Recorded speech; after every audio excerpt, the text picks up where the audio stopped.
Dis seulement waouh. Bon, je vais essayer de partager une parole. Vraiment, la tâche est relativement simple ce soir parce que je vais prêcher le même message que Pépé, seulement sous différents thèmes et sous différents mots. Mais je crois vraiment que c'est un message que Dieu a voulu pour nous ce soir. À l'écouter, j'avais la confirmation que c'était bien de ça qu'il fallait que je parle. Souffrez que je vous demande une petite faveur, celle de se tenir debout pour lire la parole de Dieu. Et après, nous allons nous asseoir. Nous le faisons en l'honneur de toutes ces personnes qui ont été martyrisées à cause de la propagation de cette parole. Et surtout pour que nous soyons également en alerte. Nous allons aller dans le livre de Deutéronome au chapitre 15e. Deutéronome 15, et je vais lire à partir du verset 1er. Tous les 7 ans, tu feras relâche. Que l'Église dise très fort, relâche. Relâche. Oh mon Dieu. Et voici comment s'observera le relâche. Quand on aura publié le relâche en l'honneur de l'Éternel, tout créancier qui aura fait un prêt à son prochain le relâchera. Dis relâche. Relâche. Il le relâchera de son droit. Et il ne pressera pas son prochain et son frère pour le paiement de sa dette. Tu pourras presser l'étranger, mais tu te relâcheras de ton droit pour ce qui t'appartiendra chez ton frère. Toutefois, il n'y aura point d'indigent chez toi, car l'Éternel te bénira dans le pays que l'Éternel ton Dieu te fera posséder en héritage. Pourvu seulement que tu obéisses à la voix de l'Éternel ton Dieu en mettant soigneusement en pratique tous ces commandements que je te prescris aujourd'hui. Verset 6. L'Éternel ton Dieu te bénira comme il te l'a dit. Tu prêteras à beaucoup de nations et tu n'emprunteras point. Tu domineras sur beaucoup de nations et elles ne domineront point sur toi. Verset 7. S'il y a chez toi quelques indigents dans tes frères, dans l'une de tes portes, au pays que l'Éternel ton Dieu te donne, tu n'endurciras point ton cœur et tu ne fermeras point ta main devant ton frère, mais tu lui ouvriras ta main. Tu lui prêteras de quoi pourvoir à ses besoins.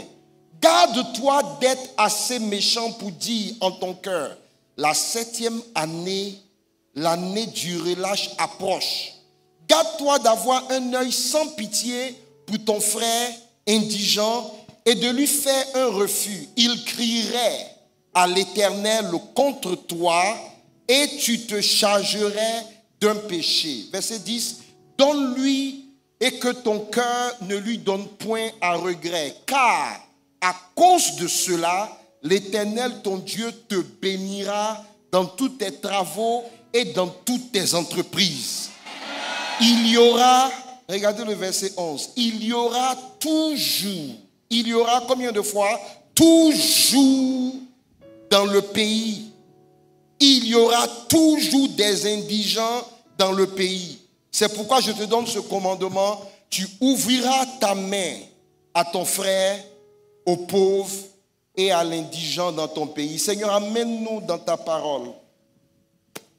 Donne-nous d'être concis, précis, mais surtout que ton onction accompagne ce que nous allons dire de ta part. Et c'est au nom de Jésus que j'ai prié. On dit ensemble, Amen, Amen, Amen, Amen. Merci beaucoup pour votre attention. Ce soir, sous cette atmosphère de louange, cette atmosphère de gloire, je prie que le Seigneur nous communique une parole de relâche. Le thème du message, c'est le relâche. Le relâche comme vu dans ce passage. Et je pense que l'homme de Dieu a prêché tout à l'heure comment Pierre a relâché sa barque. Et c'est pourquoi je disais qu'avec le message qu'il a prêché, ça me rend la tâche plus ou moins facile. Et je bénis le Seigneur pour cet esprit de communion, cet esprit d'unité. Je veux parler ce soir du relâche qui s'appuie sur un principe très important que ceux qui ne sont pas hébreux ne comprennent peut-être pas. Dis à ton voisin, il y a des moments où on s'arrête et puis on relâche. C'est de ça que parle le passage. Le passage dit, et je disais que c'est un principe que les non-juifs ne connaissent peut-être pas, mais le sabbat, ce n'était pas seulement le 7e jour. Il y avait aussi ce qu'on appelle l'année sabbatique, qui était la 7e année. Est-ce que vous me suivez? Le sabbat, c'est quel jour? Le 7e jour, n'est-ce pas? Mais il y avait aussi le sabbat des années, et puis il y avait le sabbat des sabbats des années. Donc dans la Bible, il y a au moins 3 sabbats. Il y a le sabbat des jours, qui est le 7e jour. Il y a le sabbat des années, qui est la 7e année. Et puis il y a le jubilé, qui est l'année qui suit 7 sabbats consécutifs. 7 fois 7, 49. Donc la 50e année était aussi une année sabbatique. D'accord? Mais ce qui m'intéresse ici dans le passage qu'on a lu, le passage dit dès le verset 1 que tous les 7 ans, c'est-à-dire tous les sabbats, toutes les années sabbatiques, il y a quelque chose d'important que tu dois faire. 1, tu dois relâcher l'esclave. On appelle ça le relâche. Tu dois relâcher l'esclave. Tu dois relâcher les dettes. Tu dois relâcher les dettes. Et 3, tu dois aussi relâcher la terre. C'est-à-dire, tu mets ta terre en jonchère. L'année sabbatique, tu ne travailles pas. Je sais que je ne suis pas venu prêcher un message contre l'économie du pays. Et donc ne m'arrêtez pas trop tôt. Donnez-moi de finir. Dis Amen. Amen. Je vous parle de ce qu'on a lu. Dieu dit, l'année sabbatique, tu relâches l'esclave. On appelle ça le relâche. Ce n'est pas dit la relâche, parce que c'était un principe de gouvernement de Dieu sur son peuple. Selon le gouvernement de Dieu, l'année sabbatique, il fallait laisser aller l'esclave, il fallait laisser aller les dettes, et il fallait même laisser aller planter. Tu mets ta terre en jonchère, et si tu voulais me demander comment tu manges, je dirais que c'est là le but du message. Dis Amen si tu es là. Donc l'année sabbatique, parce que je ne veux pas être long ce soir. L'année sabbatique, ou bien le principe du relâche, est un principe qui lui-même est basé sur 3 principes fondamentaux. Dis Amen. Le premier principe ou la première chose, ce que je dis là est tellement important que tu ne veux pas manquer ça. Dis à ton voisin, tu ne veux pas manquer ça. Vous savez, il y a des messages qu'on prêche parce qu'on a étudié la chose. Et puis il y a des messages que tu prêches parce que ça a changé ta vie. Tout à l'heure, je vous dirai, qu'est-ce que ce message est venu changer dans ma vie? Et je sais que ça peut changer ta vie. Que dis-je? Que ça va changer ta vie. C'est pourquoi je veux le relâcher tranquillement pour que tu le reçoives bien. Dis Amen. Lorsque c'était la 7e année, il fallait que tu laisses aller la dette. Et je disais que ce principe du relâche est basé sur 3 principes, dont le premier était quoi? La grâce. Que quelqu'un dise grâce. Dis ça plus fort. Grâce. Pourquoi c'est la grâce? Parce que la personne qui te doit, là, Dieu dit, Je n'ai pas déclaré que tu ne payes plus la dette du frère. Je n'ai pas encore dit ça. Dieu dit, si quelqu'un te doit, si on est rentré dans la 7e année à Bana, c'est fini, tu annules sa dette. Oh, oui, il y a un principe de Dieu qu'on appelle annulation de dette. Oh, si tu étais endetté, tu allais dire Amen, mais ce n'est pas grave. Ce n'est pas pour toi, c'est pour ceux qui sont endettés. Et ils ne sont pas venus à l'église ce soir. Dis Amen. Dieu dit, quand c'est la 7e année, tu dois annuler la dette. Tu dois laisser aller ton esclave. Et puis tu dois prendre le risque de ne même pas planter, parce que c'est l'année où on relâche. Tu relâches ton travail et puis tu relâches ta terre pour laisser la terre se reposer. C'est basé sur quoi? Le principe de la grâce. C'est basé sur le principe de la grâce, parce que la grâce, c'est de laisser aller quelqu'un qui est coupable. C'est de laisser aller quelqu'un qui ne le mérite pas. La grâce se définit comme une faveur qui est imméritée. Donc c'est une année de grâce. La 7e année là, c'est une année de quoi? De grâce. Et la Bible dit que lorsque c'était cette année-là, lorsque c'était le temps de cette année, quel que soit le montant de la dette que quelqu'un a contre toi, tu dois laisser aller. Maintenant, la bonne nouvelle, c'est quoi? Peut-être que tu te demandes, mais pourquoi Dieu fait ça? Dieu ne peut pas me dire de laisser aller quelque chose si ça ne me positionne pas pour mieux. La deuxième chose qui est ici, c'est la voix du pauvre. Dis à ton voisin, le pauvre a une voix. Regarde le verset 7. Le verset 7 dit, s'il y a chez toi quelques indigents ou bien des pauvres, donc tes frères, dans l'une de tes portes au pays que l'Éternel ton Dieu te donne, tu n'endurciras point ton cœur et tu ne fermeras point ta main devant ton frère indigent. Verset 8. Mais tu lui ouvriras ta main et tu lui prêteras de quoi pouvoir à ses besoins. Verset 9, c'est très important. Garde de toi d'être méchant pour dire en ton cœur, la 7e année, l'année du relâche approche. Laisse-moi t'expliquer. C'est-à-dire, nous sommes à l'année 6 et demi. Et tu sais que dans 6 mois, c'est l'année du relâche.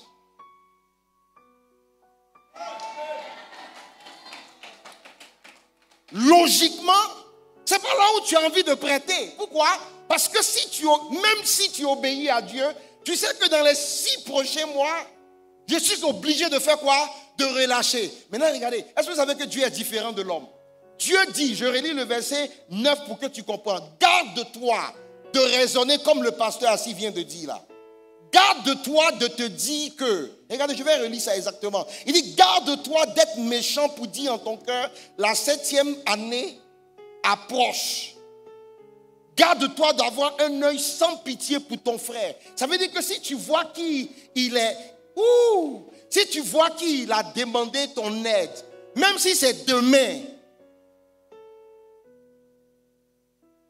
le jour du relâche, tu dois quand même le faire. Et puis regardez le verset qui suit. Le verset qui suit dit, verset 10, donne-lui et que ton cœur ne lui donne point un regret.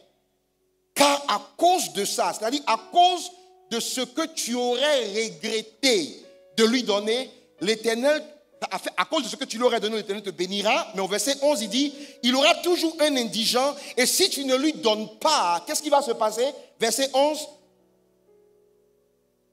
je donne ce commandement, tu ouvriras ta main, verset 12. Si l'un de tes frères hébreux, homme ou femme, je lis ce verset-là, se vend, il te servira 6 années. D'accord. Il explique donc que si tu refuses de lui donner, le pauvre là, il va crier à Dieu. Quelqu'un a vu ça?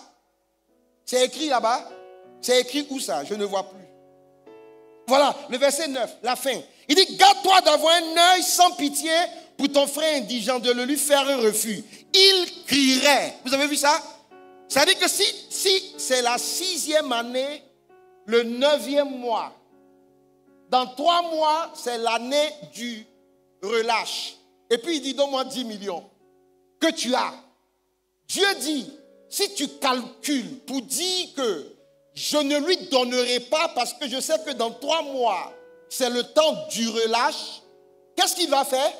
Il va crier à Dieu contre toi et tu te... Donc le pauvre là, quand il crie, j'arrive. Donc, le pauvre là, s'il me demande que je ne lui donne pas, il va crier, hein, et puis Dieu va l'entendre. Mais quand il n'a pas d'argent là, et puis il crie là. Non, est-ce que vous me suivez? C'est pas bizarre? Maintenant, il explique au verset 11. Au verset 11, il dit, c'est pour ça il y aura toujours. C'est-à-dire, ce passage-là, je peux vous dire la vérité ou bien de vous faire plaisir. Voilà la vérité, c'est la Bible. Il dit, verset 11, mets le verset 11 qu'on lise ensemble. 1, 2, 3. Il y aura toujours... On s'arrête là. On n'a qu'à remplacer indigent par pauvre. C'est la même chose. Il y aura toujours des pauvres. Pourquoi? Pour que quand tu ne leur donnes pas, ils crient. Eux le voient là. C'est proclamé au ciel pour déterminer ce qui t'arrive. Le ciel ne leur donne pas l'argent. Hein. Je ne sais pas si vous lisez la même chose que je lis. La Bible dit, l'indigent, Dieu dit, il va s'assurer qu'il y a quelqu'un autour de toi qui n'en a pas. C'est ce que le passage dit. Il y aura toujours. Donc, plutôt, il a dit, Dieu est en train de parler à Israël. Plutôt, il a dit, tu seras prospère, tu seras béni, mais je vais m'assurer que tu as une opportunité de faire de la libéralité. En d'autres termes, je vais m'arranger pour qu'il y ait quelqu'un qui ait besoin sur ta terre, pour que tu aies l'opportunité de satisfaire à ses besoins, pour que moi, en retour, ça me donne une raison de te bénir. Donc, je suis la raison pour laquelle quelqu'un est pauvre.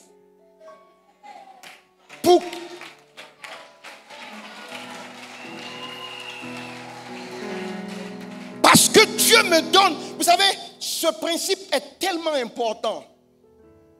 Dieu me donne pour une raison. Et quand je ne fais pas avec ce qu'il m'a donné, ce pourquoi il m'a donné, lui qui devait recevoir crie. Il y a des églises qui sont sous la malédiction parce que le pasteur crie à Dieu. Non, ce n'est pas de ça que je suis venu parler. Dis le relâche. Touche quelqu'un, dit le relâche. Maintenant, dit pasteur, relâche. C'est toi qui as dit, hein, je vais relâcher. Il y a des églises qui sont sous malédiction parce que Dieu leur donne ce qu'il faut.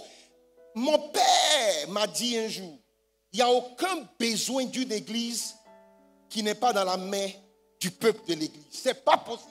Si une église a des besoins cruciaux, quelqu'un n'a pas fait ce qu'il était supposé faire. Dis encore, dis encore.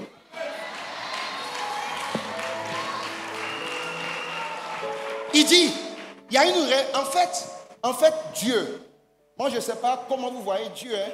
Dieu peut mettre l'argent sous l'île d'un pasteur. Mais il ne va pas faire ça. Pourquoi? Parce qu'il te donne l'opportunité de relâcher.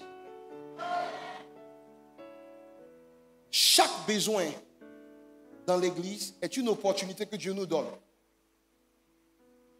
C'est une chance que Dieu nous donne.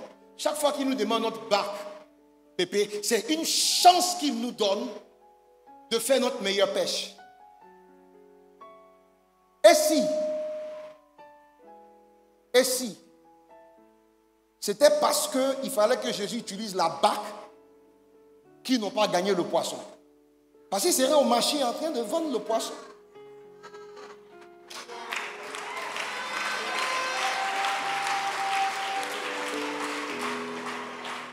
C'est ce jour-là qu'il a appelé Pierre à être disciple, qu'il a appelé Jean à être disciple, les fils de Zébédée. Il a eu au moins 4 disciples ce jour-là. Après cette pêche, il fallait, quand moi je pêche et que je n'ai pas de poisson, c'est parce qu'il a un plan sur le fait que je n'ai pas eu de poisson.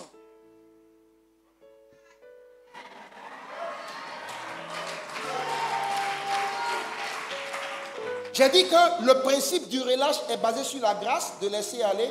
Deuxième principe, c'est basé sur la voix de l'indigent. Donc, il y a quelqu'un dans ton village qui crie à Dieu. Et puis quand Dieu attend, il dit, mais est-ce que je n'ai pas béni Joseph? Parce que comme je parle de l'église, tu penses que comme je suis pasteur, je nous défends. Non, il y a des gens que Dieu bénit pour sortir leur village de la pauvreté. Donc quand le villageois crie à Dieu, Dieu dit, mais où est Joseph de ce village que j'ai béni?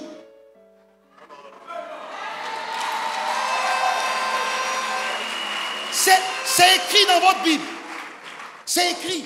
Il dit, je vais m'assurer que quelqu'un manque pour te donner l'opportunité de lui donner. C'est à cause de moi que tu manques. Pour que je te donne et que tu ne manques plus. C'est pourquoi il y a des choses qu'on ne va pas chercher chez Dieu parce qu'il a déjà mis ça dans la main de quelqu'un qui est à côté de toi.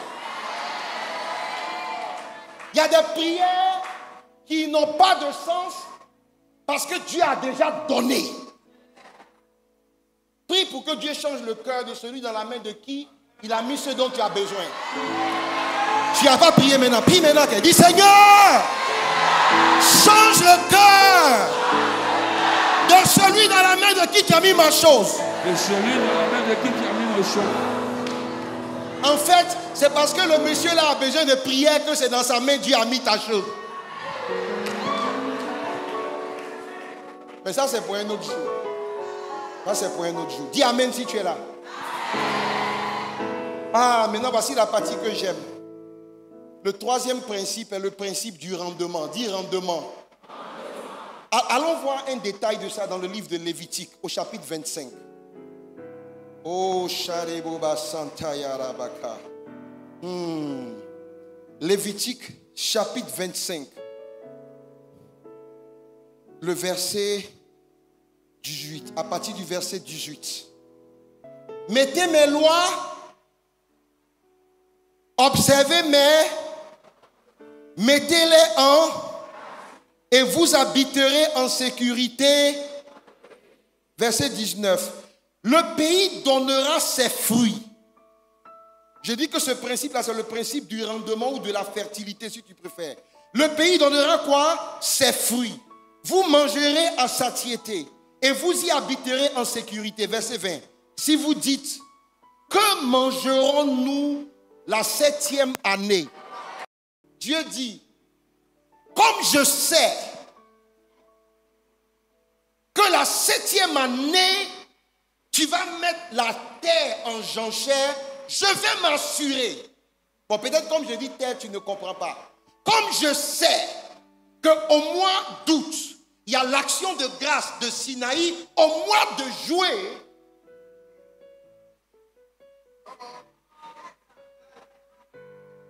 vous savez, le truc avec Dieu, c'est qu'il est différent des hommes. Les hommes cherchent des solutions quand ils ont des problèmes. Mais Dieu, quand il a des solutions, il nous envoie des problèmes pour justifier sa solution. Oui, il est différent. Vous ne me comprenez pas. La Bible dit quoi? Si tu veux être le premier, achète-toi où? Derrière. Si tu veux être grand, fais-toi comment? Petit. Donc au ciel, regardez, la Bible dit qu'en Égypte, Dieu a donné un songe qui voulait dire quoi? Il y a 7 années de quoi? D'abondance et puis 7 années de famine. Très souvent, Dieu envoie l'abondance avant la famine. C'est comment tu gères le temps d'abondance qui définit. J'ai pas fini. Donc, pendant les 7 ans d'abondance, qu'est-ce qui s'est passé? Joseph a emmagasiné. Mais la Bible dit, pendant les 7 ans de sécheresse, non seulement, et en fait, il a emmagasiné combien? La Bible dit très, très clairement 20%. Un cinquième. Il a emmagasiné, c'est de là que viennent les principes économiques qui disent que tu dois pouvoir épargner 20% de son salaire. Ça aussi, ça vient de la Bible. Juste au cas où. Il dit, on va épargner un cinquième ou 20% des 7 années de quoi? D'abondance. Explique-moi, comment 20% qu'on a épargné pendant 7 années d'abondance suffisent pour te nourrir pendant 7 années de famine? Non, tu n'as pas compris, mais tu vas bien comprendre. Non seulement ça nourrit tout l'Égypte, mais les autres nations. C'est-à-dire, même l'épargne est un principe que Dieu veut que tu respectes. Parce que moi je crois que dans les paniers de Joseph là, il y avait des multiplications surnaturelles.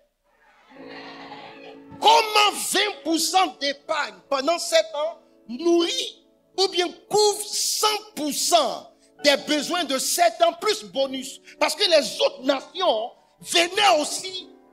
Je déclare que ce type de bénédiction inexplicable. Hey! Hey!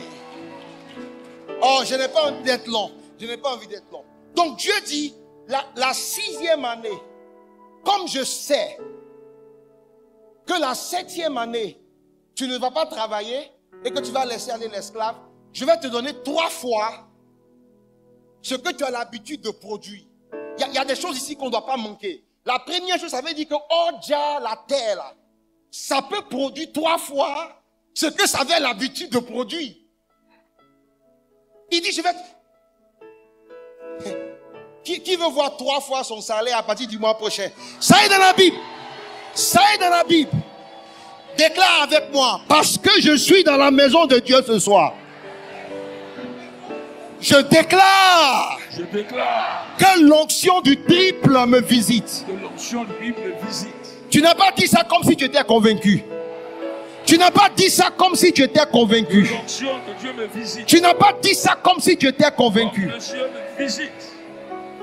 Donc la terre là, ça peut produire 3 fois. Seulement ça va le faire quand Dieu lit ton cœur. Parce que qu'est-ce qui se passe? Dieu n'attend pas que tu observes le sabbat pour te bénir. Avant le sabbat, la 6e année, Dieu se promène. On appelle ça action de grâce. Il se promène et puis il dit, laisse-moi voir ceux qui ont le cœur pour observer le sabbat. Donc il te bénit avant le sabbat pour que quand l'année du sabbat, tu te reposes, tu as 3 fois. Je peux expliquer les 3 fois, mais je ne sais pas s'il y a le temps. Tu as 3 fois ce que tu as l'habitude d'avoir. Pour le reste de cette année-là, je vais avoir 3 fois. Tu vas avoir 3 fois. Ça veut dire en un trimestre. Oh, déclare avec moi. En un trimestre, je vais avoir ce que j'ai l'habitude d'avoir en un an. Je vais avoir ce que j'ai l'habitude d'avoir en un mois. Ferme tes yeux et laisse ça rentrer dans ton propre cœur. Ça est là, ça est là. Cette faculté de Dieu est là. Cette bénédiction de Dieu est là. Je prononce le triple, le triple, le triple, le triple. Le ciel n'est pas avare de grâce.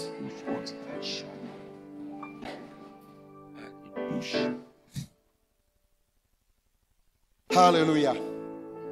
3 fois. En fait, laissez-moi vous dire quelque chose. Quand je m'arrête, c'est parce que je suis choqué par ce que Dieu fait. Si dans toute ta vie chrétienne, tu n'as pas été capable de prendre une année sabbatique, je te donne cette grâce. Tu n'as pas compris ce que ça veut dire. Ça veut dire, tu vas faire 1 an dans ta vie. Ou quand tu te lèves le matin, au lieu d'aller au bureau, tu t'en prier. Tu dis, cette année-là, c'est mon année sabbatique. Je passe l'année dans la présence de Dieu. Et quand tu seras prêt à faire ça, Dieu te donnera 3 fois. C'est dans la Bible. Il dit, en vain, vous vous levez tôt le matin. En vain, vous veillez la nuit en train de faire du travail. Il en donne autant à ses bien-aimés dans leur sommeil. C'est là que tu vois la différence entre ceux qui travaillent pour l'argent Et puis ceux que l'argent travaille pour eux. Parce que si je dors et que je gagne l'argent, ça veut dire que l'argent a commencé à travailler pour moi. J'ai investi. Et puis pendant même que je suis à l'église, je suis en train de faire de l'argent. Que le Seigneur, il en donne. Je prophétise sur toi que tu seras en train de dormir. Et l'argent aura le privilège de venir dans ton compte. Ça est dans ma Bible. Il en donne autant à ses bien-aimés dans leur sommeil. Déclare, je suis un bien-aimé de l'Éternel. Je suis un bien-aimé de l'Éternel. Le plus grand problème, ce n'est pas pour Dieu de te bénir, c'est de savoir pourquoi il te bénit. Parce que tu as la raison pour laquelle il va toujours laisser un indigent autour de toi. Maintenant, je vais passer à la dernière partie du message. Est-ce que tu es prêt? Regardez ce que la Bible dit au verset 2 de Lévitique qu'on a lu. Non, pardon, de Deutéronome qu'on a lu. Deutéronome 15. Lisons même 1 à 2. Je veux qu'on le lise ensemble. Deutéronome 15, 1 à 2. Il y a un principe puissant ici. Hein?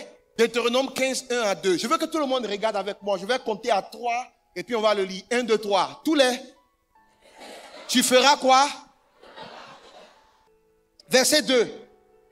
Et voici comment s'observera le relâche. Arrêtez-vous. Dieu nous dit comment est-ce que on observe le relâche. J'ai une bonne nouvelle pour vous. Ce soir, nous allons observer le relâche. Tu n'as pas dit amen. Il dit, voici comment on observera le relâche. On fera quoi? On va publier le relâche. Regardez, quand c'était l'année du relâche, là, on publiait. On prenait les trompettes. Est-ce qu'il y a des trompettes ce soir?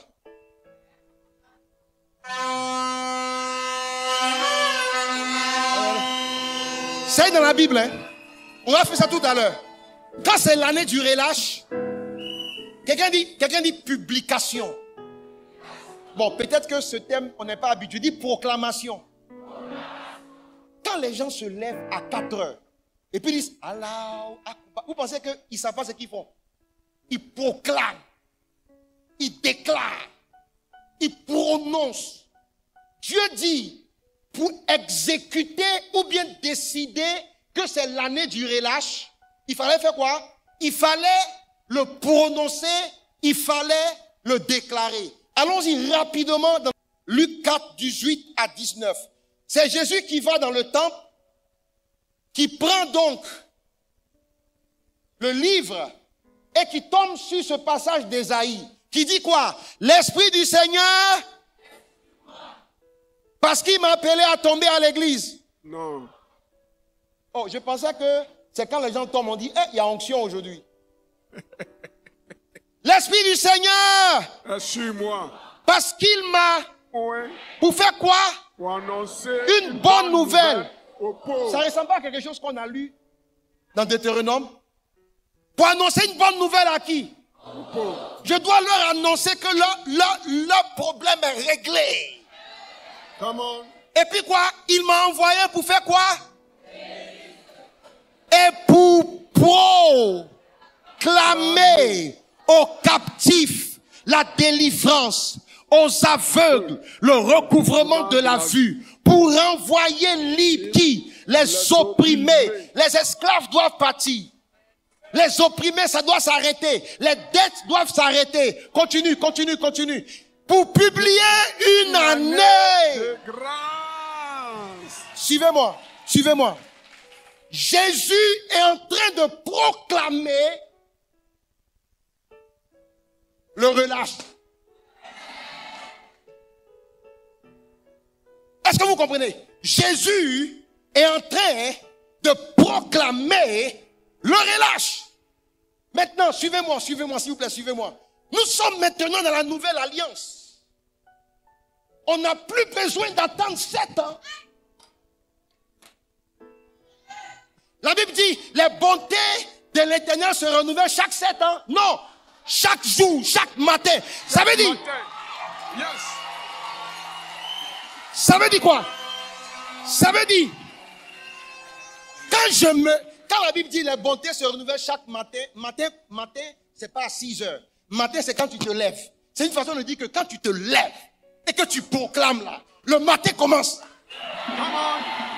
Hey! Quelqu'un dit hey!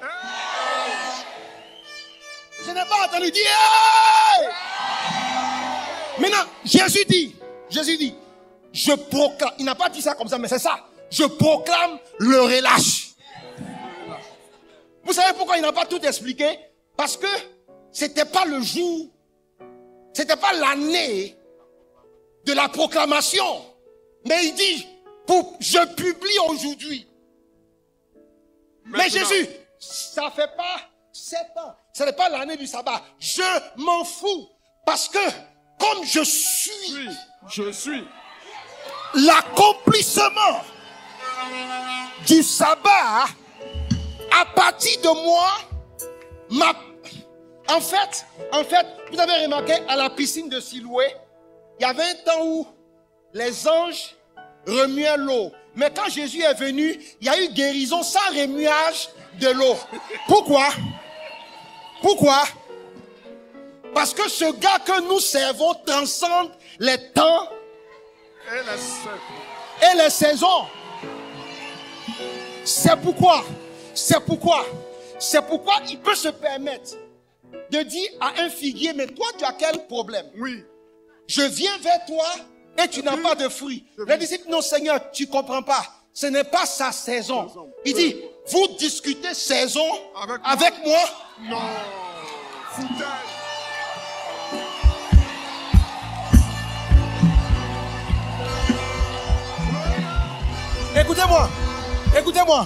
Écoutez-moi. En fait, ce n'était pas la saison qui déterminait que l'ange vienne. C'est la venue de l'ange dans l'eau.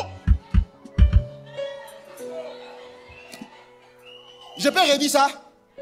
Ce n'est pas la saison qui déterminait que l'ange remue l'eau. C'est le remuage de l'eau par l'ange qui détermine la saison.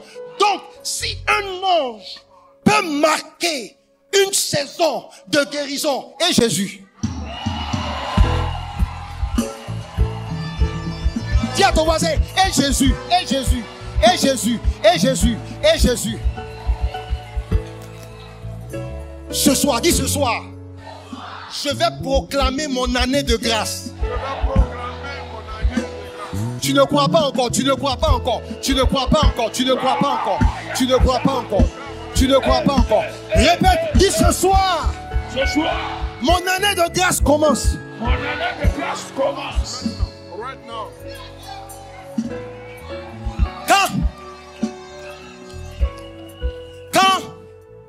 Quand Samuel a dit à Saül que Dieu a donné le trône à quelqu'un d'autre là, techniquement, David n'était pas encore né. Donc, le pouvoir est resté dans la main de Saül jusqu'à ce que David soit prêt. Ce soir, si tu es prêt, le pouvoir change de main.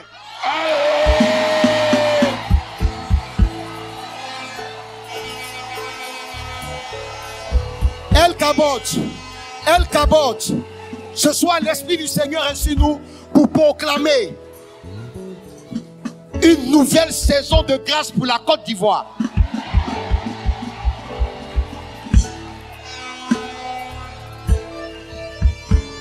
Ce que vous avez en tant que fils de ce pays, laissez-moi dire ça, ce que vous avez entendu au temps d'Oufoué là, c'était l'ombre.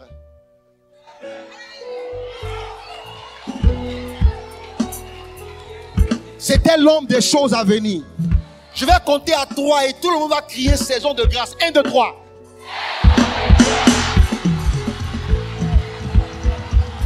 Saison de grâce, saison de grâce, saison de grâce, saison de grâce, saison de grâce. Mets ta main sur ta tête et dis je proclame une saison de grâce. Je proclame une saison de grâce. Je proclame une saison de grâce. Je proclame une saison de grâce. Je proclame une saison de grâce. Je proclame une saison de grâce. Je proclame une saison de grâce. Je confesse une saison de grâce. Grâce sur mon pays, grâce sur mes affaires, grâce sur mes enfants, grâce sur mes business, grâce sur mon terrain, grâce sur mes réalisations, grâce sur mes projets, grâce sur tout ce que j'ai envie de faire, grâce sur tout ce que je sens de faire, grâce sur tout ce à quoi Dieu m'appelle. Grâce, grâce, grâce, grâce. Quelqu'un dit grâce, grâce, grâce, grâce, grâce, grâce, grâce, grâce, grâce, grâce, grâce, grâce, grâce, grâce, Grâce, grâce, grâce, grâce. Écoute-moi. Aide-moi à prêcher. Dis à ton voisin, Dieu n'est pas avare de grâce. Avare de grâce. Dis-lui une autre chose. Dis-lui, au ciel, il n'y a pas pénurie de huile. Au ciel, il n'y a pas pénurie d'huile. C'est les vases sur la terre qui finissent. Ce sont les vases qui sont insuffisants. Il dit, c'est les vases sur la terre qui finissent. Ce sont les vases sur la terre qui Sinon, sont le ciel insuffisants. n'a pas de pénurie d'huile. Alléluia.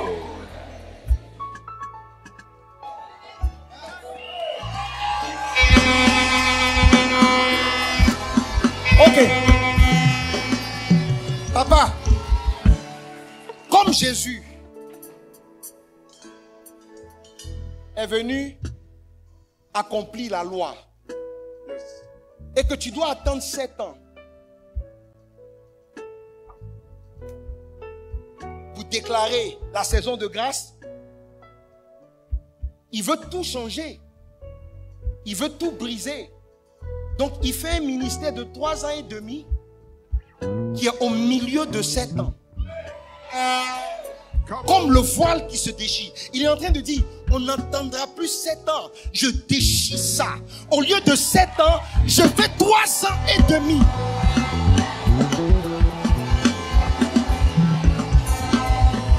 Proclame ta saison de grâce. Proclame. En fait, tu t'es une fois demandé pourquoi son ministère fait 3 ans et demi exactement. Parce qu'il est en train de dire, on n'aura plus besoin d'attendre 7 ans. Je coupe ça en deux. Et quand il dit tout est accompli, le voile se déchire pour dire que la loi qui dit ça doit prendre 7 ans, ça ne doit plus prendre 7 ans.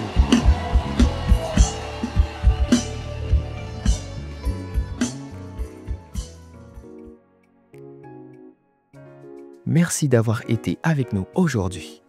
Si ce message vous a encouragé et fait du bien, n'hésitez pas à le partager autour de vous. On se retrouve très bientôt pour un nouveau moment autour de la parole. Restez connectés, restez bénis.